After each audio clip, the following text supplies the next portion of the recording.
കൂട്ടുകാരെ, നമ്മളെ പ്രാവിൻ്റെ അരിപ്രാവ് കിടക്കണുണ്ടോ?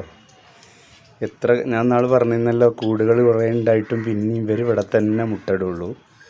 ഇപ്പം അടുത്ത് മുട്ടയിട്ടിട്ടുള്ളൂ. ആ മുട്ട രണ്ടും താഴെ വീണ് പൊട്ടിപ്പോയിട്ടുണ്ട്. അപ്പോൾ അതാ പിന്നെയും ഇവിടെ. അപ്പം ഞാൻ ഈ ഭാഗത്തൊരു തടവ് ഉണ്ടാക്കി കൊടുക്കാൻ വേണ്ടി നിൽക്കുകയാണ് കേട്ടോ. തടവ് ഉണ്ടാക്കി കൊടുത്തിട്ട് ഇങ്ങനെ മുട്ട ശരിക്കും ഒരു വിരിയിക്കുക നമുക്ക് നോക്കാം. അപ്പോൾ ഗൈസ്, നമ്മളിതിനൊരു തടവ് ഉണ്ടാക്കി കൊടുത്തു കേട്ടോ. ഈ മുട്ട അങ്ങോട്ട് വീഴണ പ്രശ്നമില്ല. അവർ പെട്ടെന്ന് നമ്മളെ കാണുമ്പോൾ പാറിപ്പോവാണ്. പാറിപ്പോകുമ്പോൾ അതിലായിരിക്കും മുട്ട വീഴണത്. അല്ലെങ്കിൽ അവിടെ തീരെ സ്പേസ് ഇല്ലല്ലോ, ഒരറ്റത്തല്ലേ ഈ ഭാഗത്ത്. ഇപ്പോൾ ഇങ്ങനെ ആക്കിയപ്പോൾ കണ്ടോ, കുഴപ്പമില്ല, ഇത്ര വീതിയിലുണ്ട്. അങ്ങനെ ആക്കി കേട്ടോ.